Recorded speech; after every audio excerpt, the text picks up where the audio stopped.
mukama waffe omulungi yeebazibwe nnyo. Mbaaniriza mu linnya lya mukama waffe abawuliza abafu abalungi. Tuli mu kugabana ekigambo kya Katonda nga tulaba okuyitibwa eggwanga Uganda ku nnaga ku Lwomukaaga. Njagadde okwongera okugaziyaamuko katono mubeere nga mwongera okutegeera. Tandisira ne Isaaya 19 ne ku luno ovudde ku nnyo Olwokutaano, Olwomukaaga, Olwomusanvu ngendo gatta Olwomunaana n'Olwekumi luga nti n'amazzi galikendera mu nnyanja n'omugga gulwebuka ne gukala, n'emigga giriwunya, obugga bw'e Misiri bulikeewa bulikala, ebitoogo n'essalu biliwotoka, amalundiro agali ku Kiyira ku lubalama lwa Kiyira kwennyini ne byonna ebisigibwa ku Kiyira birikala birigobebwawo so tebiribeerawo nate. Olwomunaana n'abavubi balikaaba, n'abo basula amalobo mu Kiyira balinaggwala, n'abo basula ebiragala mu mazzi baligwamu amaanyi. Olw'ekkumi n'empagi zaakyo zirimenyekamenyeka, ne bonna abakolera empeera balinaggwala mu myoyo. Bayibuli eraga egamba Egypt oba Misiri naye yali yetegeeza Africa, kubanga egambye nti awasibuka omugga Nile ye Uganda, eggwanga eddonde, ebirimibwa bigenda kubanga bikala n'ebirundibwa, era tubirabye ng'ebirundibwa byaffe bigenda bisaanawo kuba twagala bizungu. Tulabye entobazi zonna bwe ziziikiddwa, tulabye emiti gyonna bwe gitemeddwa, n'ebirala bingi n'emmere mugiraba bwegengewala bweyengerera, kubanga bunnabbi buli mu Bayibuli. Nga Bayibuli egamba nti fe awali eggwanga ne lyalondebwa wagenda kubaawo embeera etali nnyangu, era senga tetwenenya na kukyusa ojja kulaba nga tukomekereza ate tuli mu ddungu. Olw'omunaana lugamba nti n'abavubi bagenda kukaaba. Kyenva njagala okukaatiza ddala nti yali ayogera ku ggwanga lya Uganda. Abavubi abakaaba bali wano mu Uganda lwaki? Nti ennyanja yakukaayanirwa yalina bannannyiniyo, ate n'envuba yali mbi, emmundu eringa mmundu. Kakati embeera ezo zonna eziriwo Katonda Isaaya yaziragula nga Katonda yazimugamba, nange era Katonda n'akomawo n'aŋŋamba okunnyonnyola abantu ti eggwanga no liriko okuyitibwa.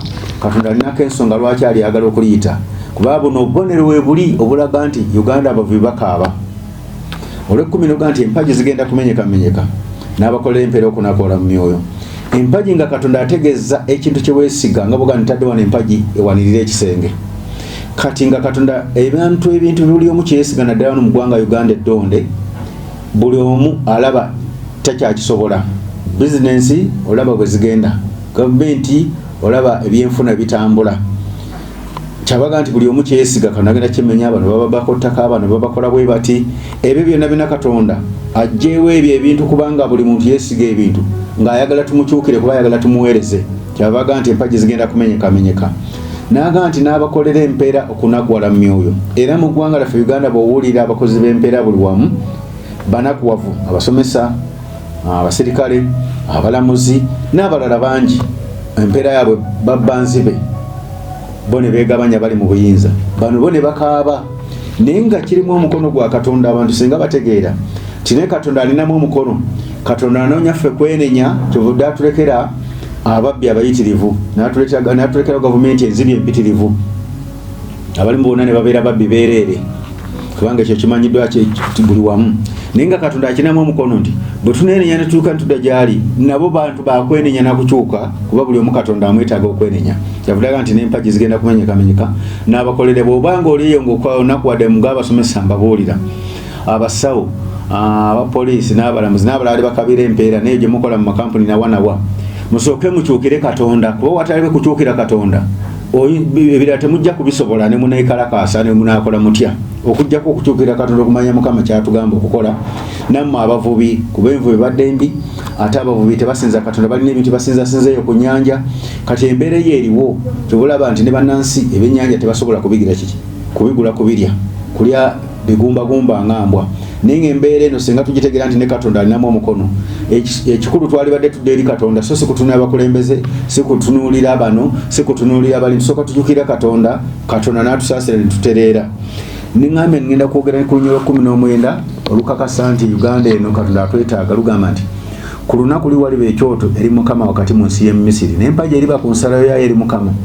Tiyategeka mu budde buno okubaawo empagi naye ng'eri ku nsalo n'ekyoto wakati ate ne ku nsalo. Ne tugamba nti Uganda erinaanye mazzi eriyo Kenya y'ensalo, ate wakati tuli equator, makati g'ensi n'amakati ga Africa gye bayita amakati.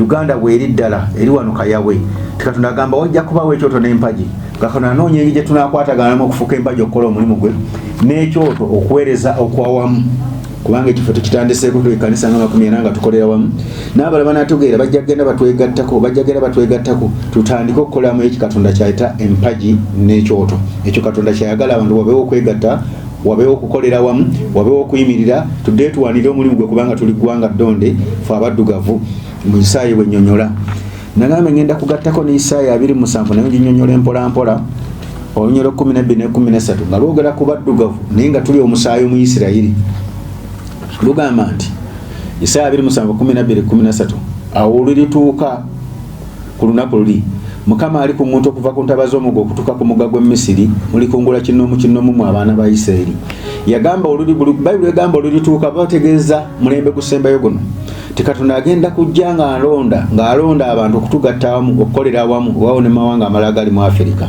naye ng'atulonda mpola ng'atugatta tukolere wamu naye atuyise baana ba Isirayiri olw'okukumisa luga nti olulituuka ku lunaku luli ekkondeere eddene lirifuuyibwa balijja abaali beeteeseteese okuzikiriza mu nsi ya Bwasuli n'abo abaali bagobeddwa mu Misiri balisinza Mukama ku lusozi olutukuvu Yerusaalemi Bayibuli egamba abagobeddwa mu Misiri naye nga Bayisirayiri nti tulimu omusaayi ogwo Omuyisirayiri nga bwe nabanyonnyola luli tinalaba ku bantu tribe abamu nga babakeberanga ddiini ez'Abayisirayiri kiza tulimu omusaayi ogwo Omuyisirayiri amawanga gonna ageetoolodde wano ne wano mu Uganda ogwetaagisa okuddayo okutegeera nti tulimu omusaayi ogwo Katonda atunoonya ye tuyitanga ababoole tudde tumusinze ku lusozi Yerusaalemi olusozi tetubategeeza eri mu Isirayiri bategeeza olusozi kwewaayo kubanga olubonye olusozi weewaayo otuyana osobola n'okugwa osobola okulwawo okutuuka olusozi kitegeeza kanisa ya Kristo ti abantu bana bajja kukakkana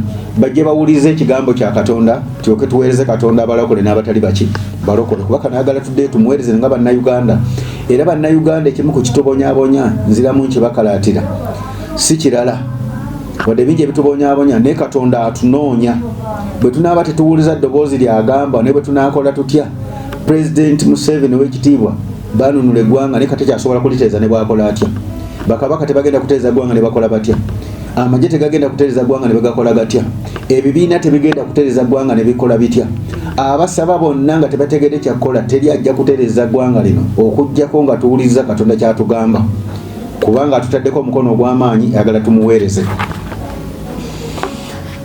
ndoze ebigambo ebinnyonnyola ku baddugavu bye mbadde nsinga okunnyonnyola naddala abaddugavu ffe tutegere nti tuliko okuyitibwa kuno bwe tunaakutegeera okusinza mu byawandiikibwa titwawandiikibwako era olaba abatume 12 mu kitabo ky'ebikola abatume essula esooka 6:7 baabuuza Mukama waffe Yesu nti ebiro bino bw'onookomezawo obwakabaka bwo mu Isirayiri nga boogera obwakabaka buno so nga ate Yesu era yaleeta bwakabaka balina amakulu kye baali bategeeza nga bamanyi nti Kristo agenda kujja mu Isirayiri atule mu Isirayiri afuge ensi yonna kiri kituukire nti buli viivi na buli lulimi ekiri mu Isaaya 5:23 era nekiri mu Bafilipi essula ya 2:9-11 ti buli viivi omuvuunamira Katonda yeerayirira kyeva bamubuuza nti ebiro bino n'abagamba okumanya si kwammwe nemwe muliweebwa amaanyi ag'Omwoyo Mutukuvu mubeere abajulirwa nga kitegeeza nti abatume baweebwa amaanyi okujulira mu nsi naye ng'obwakabaka buno bwebagamba okubutegeera obulungi okukomawo tebabutegedde ng'egye bunaakomawo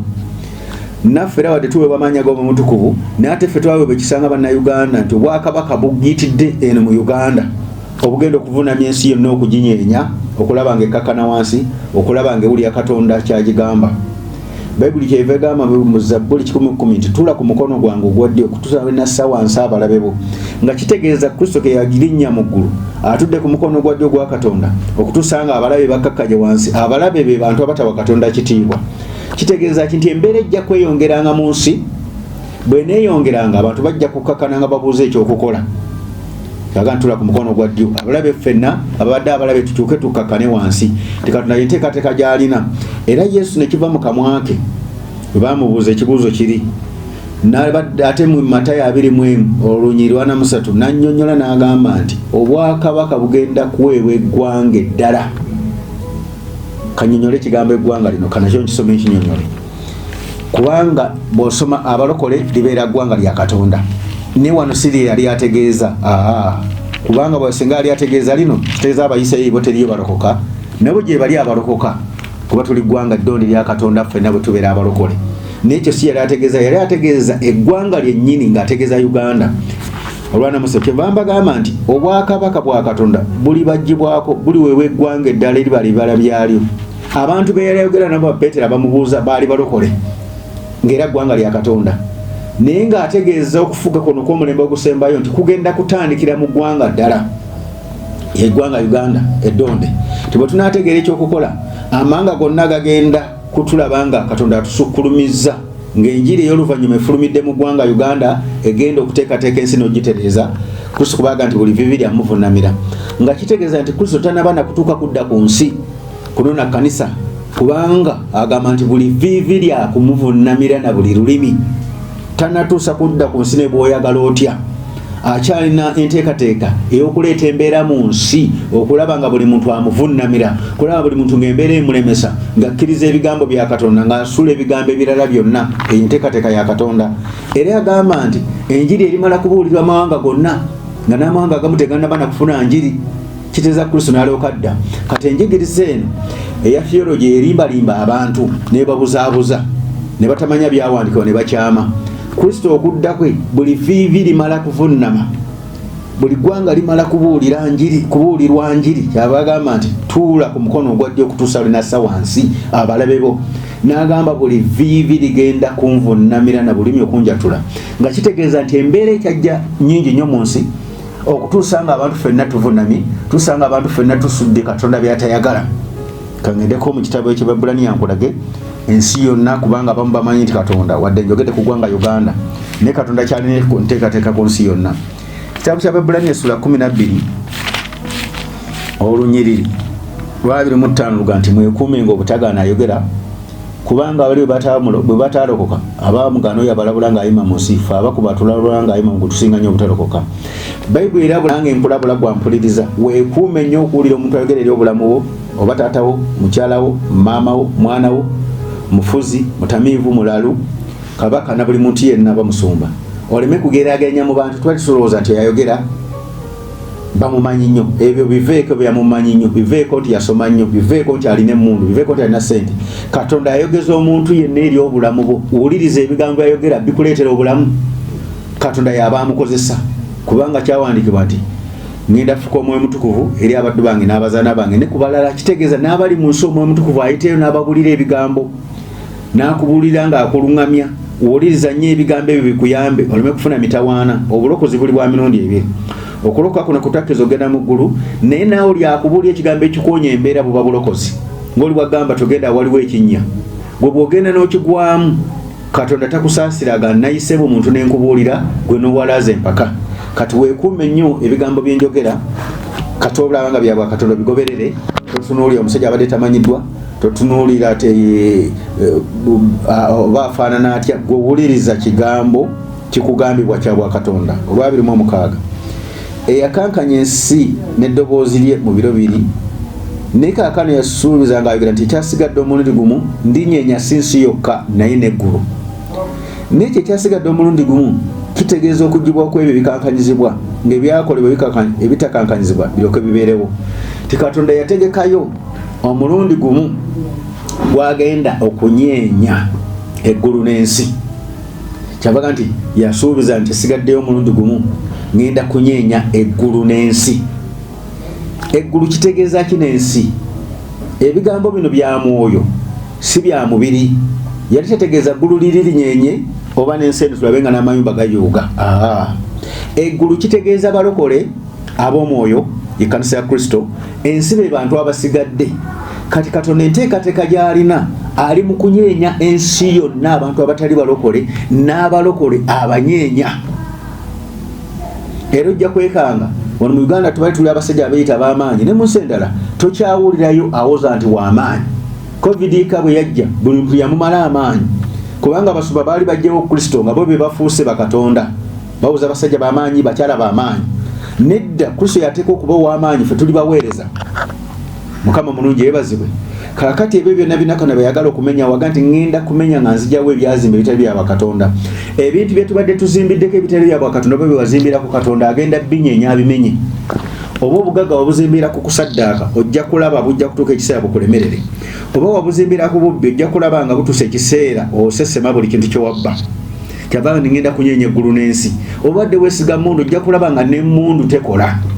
Kati Katonda ekyo kyaliko kyanyeenya. Kyeva tugamba abantu wadde mulaba kati nti gavumenti egoba abantu mu lutobazi weewaawo tebakutte bulungi naye ate Katonda ali tubasaasira ne Katonda ali mu kunyeenya kubanga tetuteekwa kuzimba mu ntobazi. Era obunabbi bwe nawandika 22 nga buga n'abantu bajja kuva mu ntobazi lwambaka.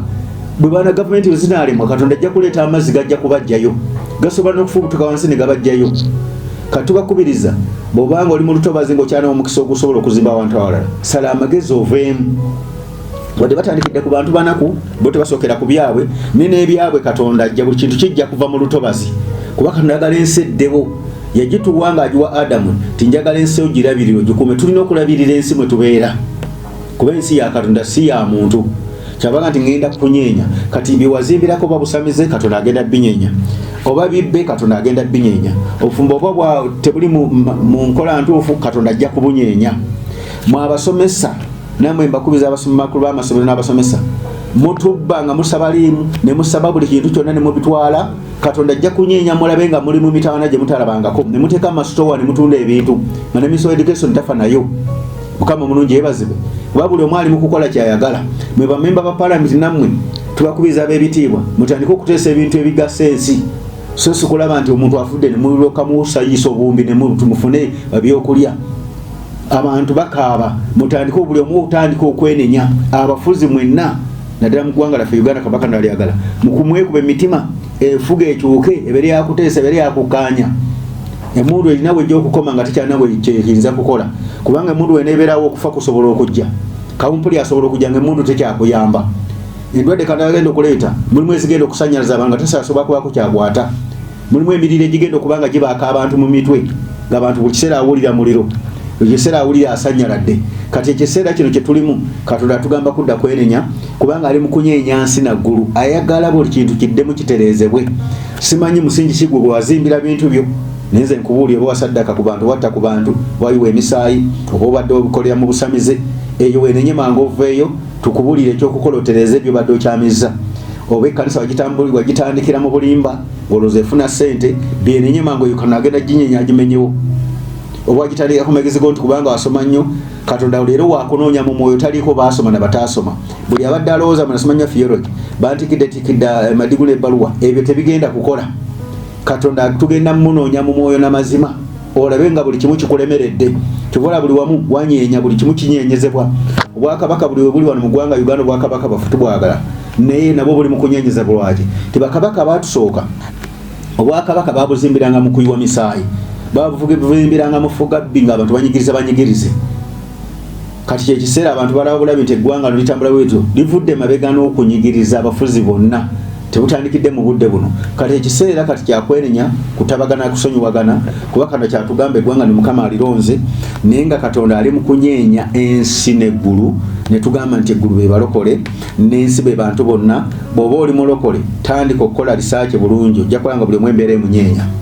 Bw'oba oli muntu ali mu nsi tandika okukola risaaki bulungi ojja kulaba nga buli omu embeera emunyeenya ng'atabuddwa. Ate Mukama yangambako enjala n'enjiragulako nti ejja ku Facebook okubaka baffe kweri naye nze ndaba engeri omusana gye gwakamu tuyolekedde enjala kubanga nalaba muno gu mwezi ogw'omunani kuba yali badde etonnya nnyo naye etonnya kitono kuba Katonda yagala abantu bonna badde bamutegeera abamu badde beeyinwa kubanga balina ente kati nazo bw'anaazireetera enjala mu muddo tewali olabe nga nazo zifa. Abamu tubadde tweyimula nti tulina emmere kati olaba nga ebintu biriyongera ku kaluba bukalubi kitegeeza nti Katonda agenda atunyigiriza. Twetaaga tuwulire eddoboozi lye kiki kyatugamba tutuuke tukomewo gyali kubanga abantu tubadde tubambadde nnyo. Abantu bwoba batunyawo wano mu Uganda wadde n'ensi ebweru gye bali naye kanjogere ku ggwanga laffe kubanga tulina okusooka okutereeza. Abantu bakunama bukunamire mu makanisa omusuma n'atula mu bantu bonna bakunamye kyokubabuulira enjiri bambale bulungi n'aloka abawaana buwaanyi kitegeeza n'omutima gwe nagwo omukunami naye yayonooneka dda. Bantu nobabula bave mu kukunama si mu kanisa okka naye n'awaka bave mu kwambala okukunama ne gavumenti tefaayo. Bantu bave mu kukunama bambale bulungi. Bantu beetekako enjala ne zibanga ezengo. Ebyo byonna Katonda beyagala tutuuse tubiveeko bijja kutuleetera obulwadde bijja kutuleetera obulwa. Ebiragala byemwesiiga ku mimwa ebyo butwa bwereere tulina okubabuulira amazima oba mugagala oba temugagala, kubanga amazima galina babuulirwa tukyuke. Ebyo naffe tubibaddemu tubivuddemu. Abeekamirira emyenge mujuulire gitandise okutta abantu. Kana n'ebintu byayagala tutandika okubireka, n'eggwanga litandika okubireka nti kino tukiveeko, na kino tukiveeko, na kino tukiveeko. Awo eggwanga lijja kutereera. Naye teri muntu asuubira kutereeza ggwanga lino kankibabuulire nti obajja kuba wa bibiina, obajja kuba wa movement, obajja kuba wa mundu, obajja kuba wa musumba. Tekisoboka.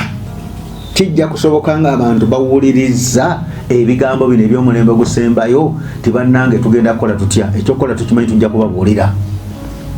Katonda bw'atuma bannabbi ababa bikulidde ebyama agamba ndiko kinga sibikulidde bannabbi byange byama. Kyenva mbanyonnyola nti eggwanga ndiko okuyitibwa, ne mbanyonnyera nti n'ensi Katonda ali mu kuginyeenya, wadde anyeenya eggwanga Uganda ekyo kyaffe, n'ensi yonna ali mu kuginyeenya. Kyova olaba ensi zikubibwa amataba, zikubibwa omuliro, ebintu ebyonna biragulako dda mu bunnabbi obumu mbulina obwa 2014 nti bino bigenda kubawo, ettaka liyungulukuke, emiriro gyake, ennyonyi zibule, netiwaaka ziveeko, ebintu ensolo zirumba abantu. Ebimu temunababbira babulabi naye bigenda kubanga bitandika okweyongera olw'enaatandika okubisomesa, kubibabuulira, nga Katonda ayongeramu amaanyi abantu basobole okumutya, kubanga abantu tebamutya.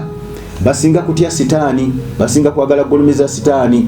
Obubbi obubadde mu kkanisa okulimbira mu byawandiikibwa, teekawo n'ensigo ya mitwalo 10 ufuna omukisa omunene, nga Bayibuli gati ensigo eva ku ntobo ya mutima, nga n'ekyokuwa ensigo kituufu mazima, naye nga teweewa bwetyo, wabula eva ku ntobo ya mutima. Obwo bonna bugenda kukoma, kuba kano agenda kunyeenya buli musumba yabba abantu, agenda kunyeenya buli musumba abadde alimba abantu. Buli mbeera mugenda kugiraba, buli omu agenda gyerabirako n'amaaso ge, mutuukeko mu bulamu bwe ategere nti Katonda yatunoonya.